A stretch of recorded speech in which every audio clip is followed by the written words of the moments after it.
that's true. 1 million of them are coming per year, so it can be quite crowded, but I'm walking through the village of Saint-Émilion with local tour guide Nathalie Lassegues.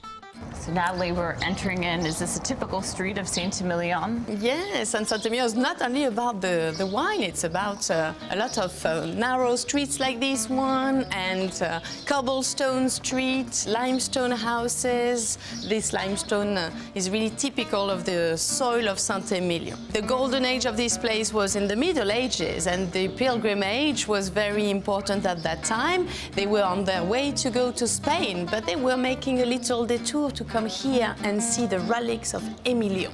Émilion was a special monk living on his own. We call it like a hermit.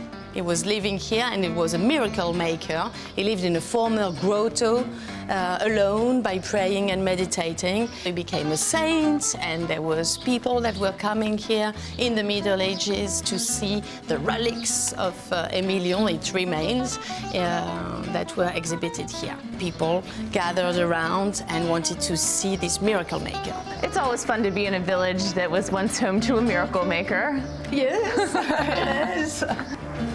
It's so neat.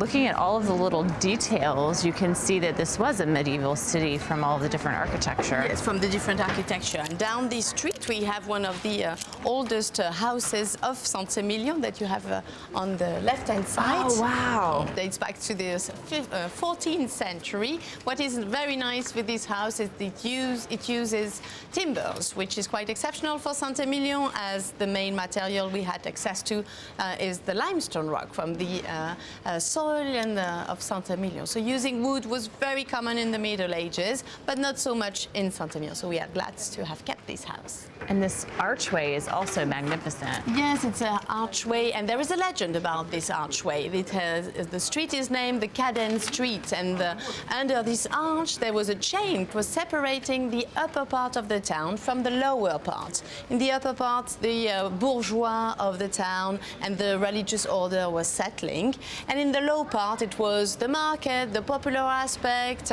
all the fun was there. Well, we're heading to the fun part. Yes, we do. We have to.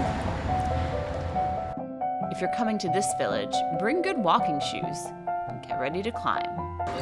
Back up and down, up and down. It's always like that in Saint-Émilion on those cobblestone streets. You get your exercise in here. Yes, you can. Oh, wow. Every time we turn, Natalie, it's just beautiful. That's true. That's true. And this one is very typical. But be very careful. Yeah. No high heels here in Saint-Émilion. This is the view, Natalie. Wow. This is the view. Yes, that's true. Overlooking the vineyards and the village of Saint-Émilion. You can see how the town is organized. What I love in Saint-Émilion is that it has kept the size from the Middle Ages time. You can really imagine where the walls were located, and you still have the harmony on the material that are used for building the houses. Well, it's absolutely beautiful. When I think about French wine country, this is a view that I think about. When I think about the villages and the vineyards, I look out and this is what I picture. I can see why it's so crowded here. Yes, that's true completely. And that's why it has been recognized by UNESCO as a cultural landscape in 1999.